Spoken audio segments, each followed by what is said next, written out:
Hey everybody, welcome to Elite Dealmaker Series. I'm Jim Ingersoll and I'm hanging out with a really good friend of mine, the always amazing Mary Hart, who is our awesome keynote speaker at Dealmaker 2021 and repeat coming back to Dealmaker 2022. You can check it out at dealmaker2022.com.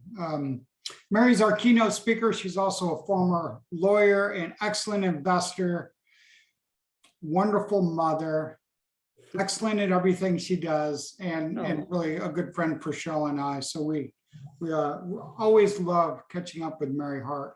Well, Merry Christmas, Mary Hart. Also, Thank working you. on my Christmas cheer this year, so I'll start off with that. You don't want to be the Grinch? No, I'm working on this. All right, we all have Awesome. goals. That's something I'm working on. So I'll get that out of the way quick. I'll hit that goal. But thanks for joining me. We're going to talk about building your legacy, and you and I have similar thoughts on this, and it's so much more than just leaving like a giant trust fund to the kids who won't know what to do with it when they get it anyways. That's right. I think legacy is much bigger than that. I do It's too. not, I mean, what you leave to people is a little tiny part of it. It's mostly what you leave in people when you're no longer here. Gosh. All right, everybody watching this is going to want to take notes. And that's the first like jaw-dropping, drop your microphone thought. Can you repeat that and go a little bit deeper? Like, let us lean into that idea. Sure. So it's, a lot of people think legacy is what you leave to someone, money, stuff. To me, that is a piece of legacy, but it's the tiniest piece because it's really not what you leave to people. It's what you leave in people. And I heard somebody say once, carve your name on people's hearts, not on your tombstone. And I think that's huge. It's legacy to me is such a big topic. It's how do we leave the world a better place? And it could be as simple as raising a mentally and physically healthy child. Could be growing a garden and, helping to feed your family. It could be writing something, artwork. It could just be giving of yourself to others, but it's taking your essence, the essence of you, and taking that into the future. And so everybody's legacy is very, very unique, right? Your legacy is going to be different than mine. And I happen to know what you're doing at 11 o'clock today, and you are building a legacy, right? Yeah, I love working with my two daughters. They're both investing a lot. And Carissa, she quit her job at the hospital about 8 months ago and really leaned into doing Airbnb. And she loves being an Airbnb host. She's been doing it up in like the mountains area of Virginia and Shenandoah. And it's been really good up there. So I'm really happy for both my daughters and their husbands that are supporting that. So you've created a legacy of entrepreneurship that not only is allowing your children to support themselves, but they will take that down to their children and teach their children how to support themselves and be financially free and in charge of their own destiny, so to speak. And that is a huge legacy, right? Teach them to fish, don't give them a fish, right? It really is. And, I think back to like, my parents are really getting old, but they're like 88 and 89. And I remember my dad was an architect, Mary, but he was like investing in real estate with a couple of duplexes, not heavy, but that little piece of it, along with his extreme commitment on being a hard worker and staying focused, passed on to me. We were we were in Nashville last weekend visiting Cheryl's parents, and we went to church at this place called the Belonging Company downtown. Huge church, unbelievable. And during the message, it was a female speaker from Australia. She gave this glimpse, and I kind of like this because it ties into legacy. She said, everyone thinks life is just like a sprint and then it's over. It is sort of a vapor. It goes way too fast. But she said, think of it more as a relay race. And when you come into the world, like when you're born, you accept that baton from your parents. And then later in life, you pass it down to the next generation and the next generation and the next. And I thought that sort of was a neat way to look at life and tie things into legacy. No, absolutely. In fact, I think I was reading somewhere that I think Barack Obama describes his life that way. I know there are people who think legacies, you look at it in terms of 7 generations. What is the 3 generations before you, what's come from them, what's in your generation, and how will that be shown in the 3 generations after you. And I think that's a very powerful thing to think about, because legacy is really the connectedness of all of us through time, right? And if we all took our last breath knowing that nothing we did in the previous however many years you've lived matters, because nothing will live in the future, that's kind of sad to think about. And I think that all of us want to feel that our life mattered, that all the years of learning and work and experience are something we can carry forward into the future and help other people live a better life by our sharing of that with them. So I think that relay race metaphor is very powerful. Yeah, and you just brought back memories of my grandmother, who she lived to be 99, and she lived in her house till the day she died. But some of the things she passed on to us was just her love of people. Mm-hmm. It didn't matter if they were Republican or Democrat. It didn't matter if they were criminal. Yeah. I mean, literally, like, she just loved people. Yeah. And that's a beautiful piece of a legacy. It's beautiful. My grandmother was a similar way. And one of the things that I think both of those women embodied is something I love to say to my children and others, is that if all of us seek to understand the other person before being understood, what a great world we would live in. There'd be a world of tolerance and understanding, and it wouldn't matter whether someone's Republican or Democrat or black or white or tall or short or fat or skinny. It doesn't matter, because we're trying to seek to understand the other person to help us become better people by understanding them. And then we can seek to be understood for who we are. And I think people like your grandmother and my grandmother, the word that comes to mind when I think of them is grace. Yeah. It's not just kindness. Kindness is a huge piece of it, but it's the grace to allow people to live their own lives and to be the people that they are as authentic people, and to just appreciate that in everybody. And what a great legacy that is. Yeah, and true, like, unconditional love. Yeah. Like, no matter what happens, I'm going to love you. Here's what I've been telling my grandkids lately. Man, I'm taking it from like my grandparents. This is getting way too personal. Right. So that's your legacy, generations. Yeah. Here's what I've been telling my grandkids lately. I tell them, and they know it, like, every day, every time I see them, I tell them 3 things. I say, Brooks and Neil, I believe in you, I'm proud of you, and I love you. Yeah. And it's so neat. I think when you tell people you believe in them, that they start to believe in themselves. And so Absolutely. That's just something I've been sharing, and I don't know how long it'll go on, but it's been kind of neat to watch them. Guess who they will say that to? They will say that to their grandchildren. Maybe. So now, how many generations down the line, your voice will be spoken, because your grandchildren will remember that as such a huge piece of their life, that they will surely teach it to their children, and they'll remember it, they'll teach it to their children. Your great grandchildren will hear your voice in their voice. What a legacy of love is that? That's so many real estate folks that you and I both know only focus on that financial component. Right. Like, they want to drive in like the inherited Roth IRA and things like that. Right. And that's like their only focus, but this is so much broader. They're missing a huge picture of significance in the world. And there are psychological studies. There's Maslow's hierarchy of needs. I think Tony Robbins talks about the 6 human needs, and the near the top of all of those needs is a life of significance and contribution. And if we just focus on the one teeny little piece of how much money can we make and how fast, I think we're really missing the big picture. I think it's important to do what you need to do to support yourself and your family. And yes, if we can create a financial legacy as piece of the overall legacy, nothing wrong with that. But I want people to see it as so much bigger, and to really see it as that ability to pass your essence of yourself onto the future. And they describe it as you're planting the seeds of a tree that will grow up and drop its seeds for the next generation, and so on and so on. And I think that if we all sat down and wrote what we want our legacy to be, like in the big picture, write what you want your legacy to be, and really think about it every day, that will drive everything you think, everything you say, and everything you do. And it becomes your essence. I mean, your legacy becomes your essence, and your essence is your legacy. It's this great circle. But it's hard to remember that sometimes in the daily grind of life. And I'm certainly not perfect at it, but I'm striving for that, because I think it's in my latter, probably third of my life. I want to be remembered with a life of legacy. And it's interesting because there's, Stephen Covey, the 7 Habits of Highly Effective People.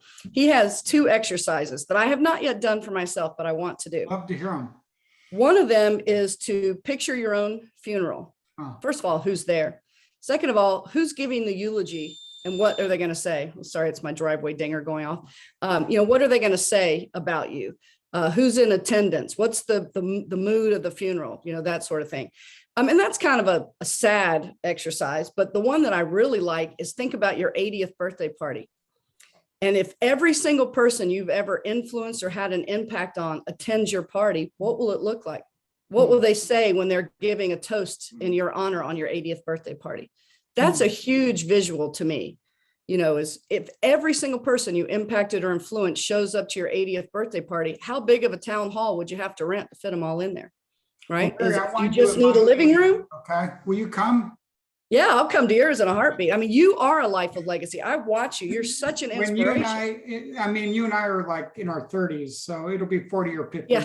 years. Yeah. I'm just kidding. Well, I'm certainly not in my 30s, but I'm planning to live to at least 100. I've already got the mental picture in my head of my 100th birthday party, and I hope you'll be there because I you're will younger be than there. I am. So I saw my grandma make it to 99, so I believe in Yep. you.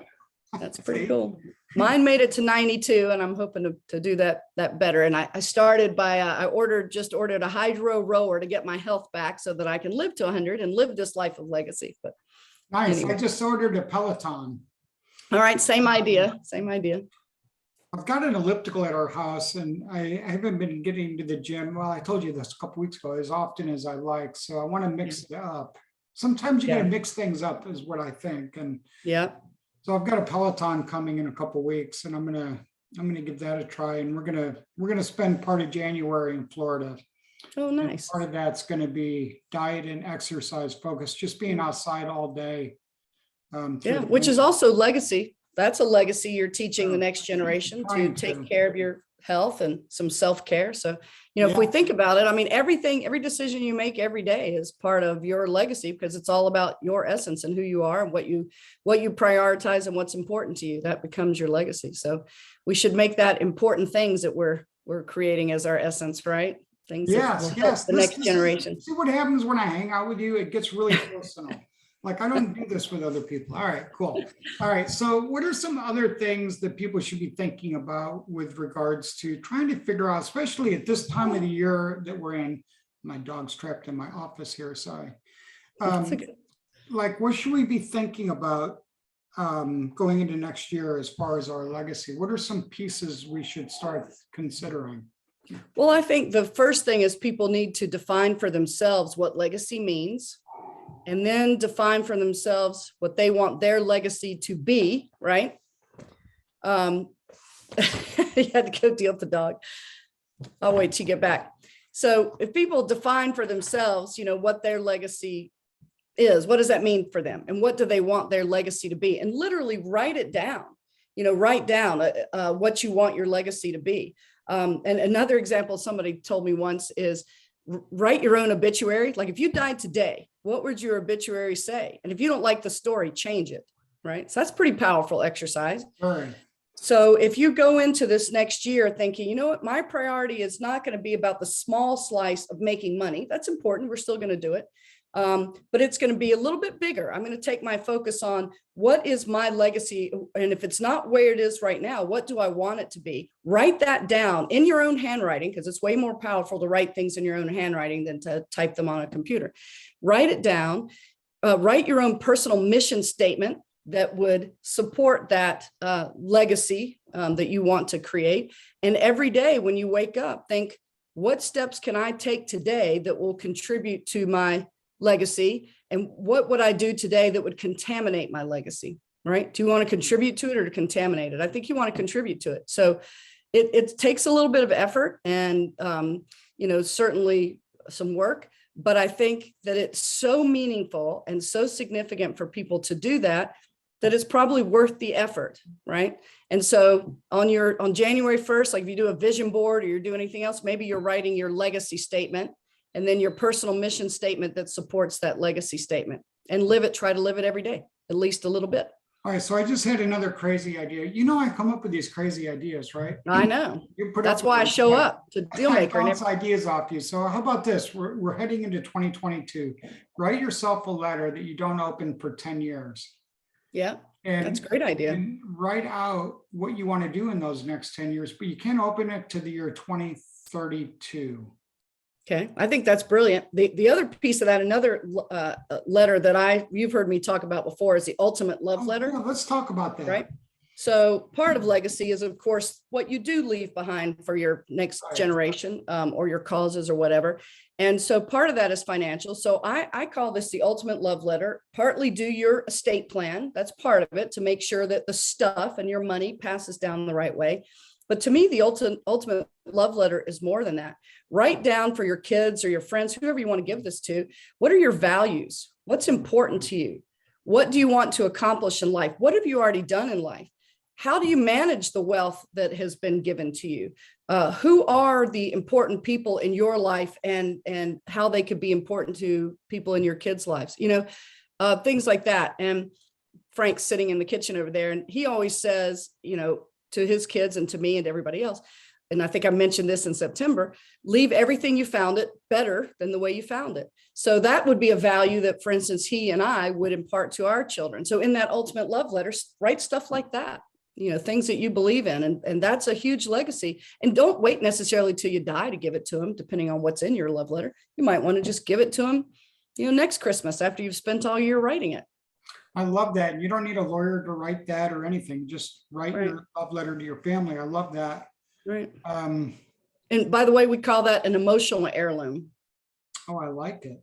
Write down all the things that you want to contribute, that you want your children or your loved ones to know about you. That's your emotional heirloom. Here's my thought. I know, like, way too many people don't even have a will. Right. So what happens when somebody passes and they have no will? And why is it so important to just get one, like, as your first goal of this year, if you're part of the percentage of people that don't actually have one? Sure. Well, if you die without a will, the legislature has created one for you. And so in every state, there is the laws of intestacy. Intestate means to die without a will.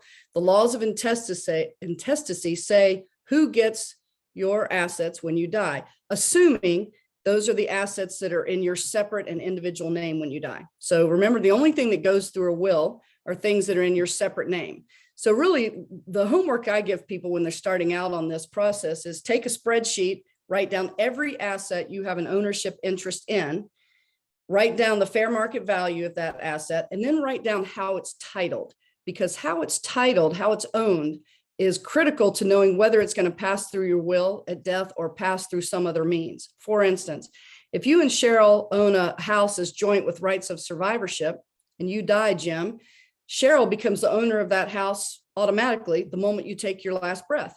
So if you leave your house to me, your half of your house to me in your will, I won't get that half because it's not governed by your will. It's not owned in your separate name. So the first thing is to figure out how you own all these assets and learn how they pass at death. And we can talk about that a little bit more, hopefully at Dealmaker in March, because that's critically important. And most people messed up their estate plan because they never took the time to figure out how they owned things and how they would pass at death. So going to that one subset of assets that you own in your separate name that would go through a will, if you have a will, it will pass according to the terms of your will. If you don't have a will, it will pass according to the terms of the will the legislature has created for you. Sometimes that works. Many times it does not. Like the legislative will is not going to include charities or stepchildren or trusts for minor children, guardians. It's not going to waive the bond for your executor, things like that. So the legislative will is a very basic stopgap, but it doesn't do what most people really want it to do. So define what you own, how you own it, get a will or a living trust, or do something to protect what you have worked so hard for, so that at your death, your kids, your wife, your husband, whoever it is, your charities, they can just go about the business of grieving you and not be caught up in some really stuff that's not fun to deal with, tediousness, extra cost, family squabbles, things like that. So that's that part of that love letter. And for all our real estate listeners, we tend to make things complex sometimes. And if you leave things complex and you exit Earth unexpectedly, it could be a real mess. So I challenge you guys to think through. There's folks who use multiple layer trusts and things like that. All right, most real estate investors own property in either an LLC or a land trust. Some are using personal property trusts. But with an LLC or a land trust, does that filter back through the will? Or do you have So a to land designate? trust, yeah, assuming the beneficiary of the land trust is not you individually, then it will not go through probate. It'll pass automatically to the beneficiary of that land trust because it's not owned in a person's individual name. It's owned in the name of the trust, right? So it would pass automatically to the beneficiaries of the trust. Now, a lot of people name their LLC as the beneficiary of their land trust. Right. So if the LLC, if what's in the land trust passes to the LLC, well, how does the LLC pass at death? How is it owned? If it's owned in your individual name, Jim, if you are the member of your LLC, it's going to go through probate and go through your will if you have one, or through your legislative will if you don't. If the member of your LLC is your revocable living trust, which if you have one, I would recommend you make the member of your LLC be your living trust, then that LLC will pass through the terms of your revocable living trust to the beneficiaries of that trust. Maybe that's your spouse or your children, for instance.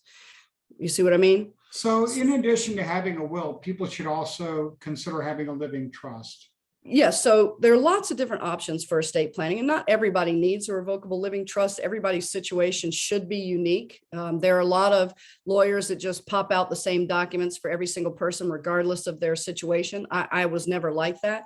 So I think for a lot of real estate investors, especially if you have real property in other states or you have multiple LLCs and things like that, a living trust can help to avoid probate. And that's a lot to get into in this conversation. And we can go down that rabbit hole if you want to. But basically, the idea is that when you transfer assets from your individual name to the name of your living trust, and you're usually the trustee of your own living trust, you're taking it out of your individual name. Therefore, you're taking it out of the probate process. So it's no longer governed by your will. It's governed by the terms of the revocable living trust.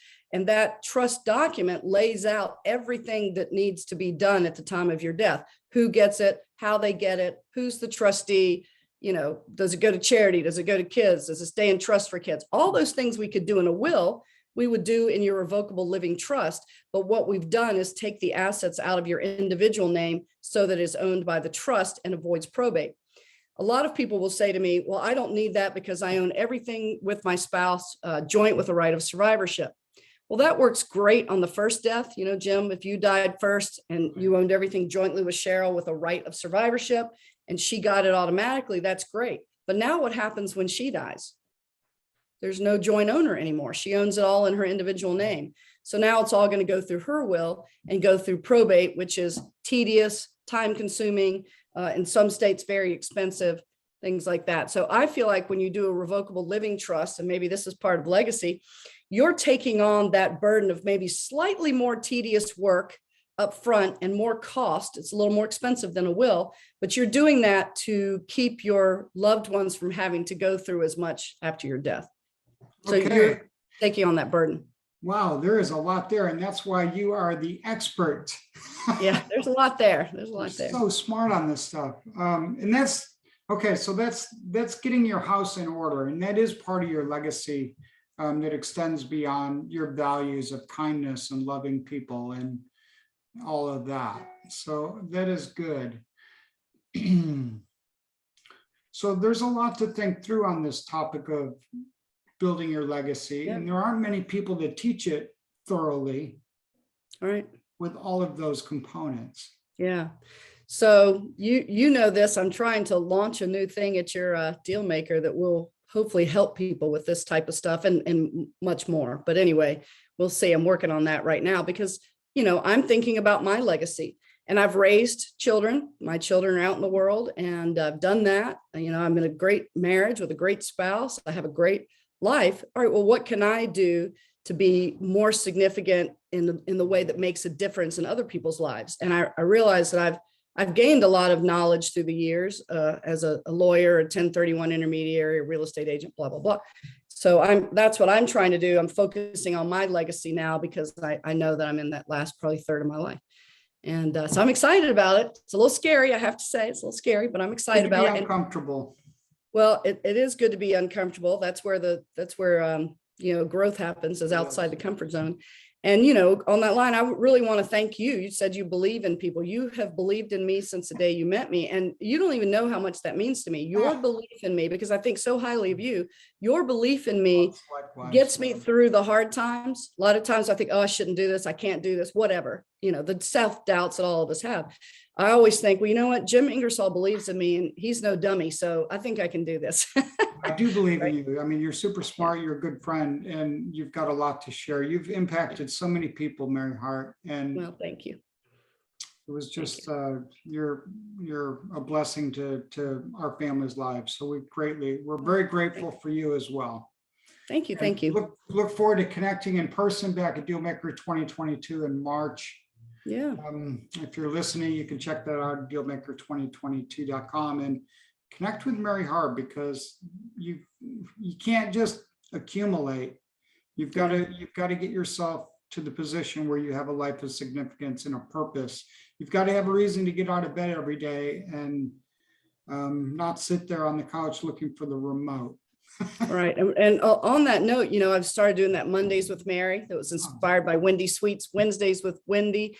And now I'm not going to say who it is, but we've inspired somebody else to do Tuesdays with, and her name starts with a T. So I won't say anymore because she hasn't launched that yet. But anyway, But there's another one doing it. Carly Nino. Carly, if you're listening to this. Yep. I've seen hers too. So there's anyway. Another lawyer, by the way. What's that? Carly's a lawyer and an investor. I mean, I love you guys for doing that. Yeah, she's doing great stuff. So if people want more of my time for free, they can jump on my Mondays with Mary. I usually have 3 or 4 individual slots on Mondays, 30 minutes each. And then I have a group call 3 p.m. Eastern time for an hour. And it's calendly.com/Mondays with Mary, all one word, calendly.com/Mondays I'll with put Mary. the link below so everyone can just click on it. Yeah. So, and I think Zoom here pretty soon. I keep saying I'm going to do it. I haven't been able to. Yeah. So people are probably pretty busy over the holidays, but next year, people should jump on if they have burning questions about Florida. Yeah, I love that idea. I've been super busy working on these 1031s and the timelines of the replacement properties. It's tough. It's tough. I tell people all the time that's what jams up every 1031 and makes it fail that I've ever seen, is nobody can find the right property in that 45-day identification window or close on it within that 180-day window. It's tough. Good. I'll send good vibes your way. I mean, I'm making deals continually, like all year round, but when you get that 45-day timeline on your 1031 is daunting. Yeah, I tell people to try to have the replacement properties picked out before you ever close on the property you're selling. You need to know what those properties are and whether you can get them under contract or have them under contract. 100%. But you need to do that. That's how I'm going to do with my next ones. Yeah, because 45 days goes way too fast, right? Yeah, I got like 3.5 weeks to go. All right, Mary, great to catch you up. Click on those links below. Connect with Mary. It's an amazing opportunity, and just encourage everyone to really think through their legacy, what you want your funeral and obituaries to look like, what you want people to say your 80th birthday, and how you want to be remembered, and how you're going to pass the relay from generation to generation, and what people are going to say, and how you're going to leave the world a much better place. There was a lot of powerful thoughts today, Mary. Thanks for sharing. Thanks, Jim, for having me. I sure appreciate it. Merry Christmas, and we'll see you in March, if not before. Thanks, Mary Hart.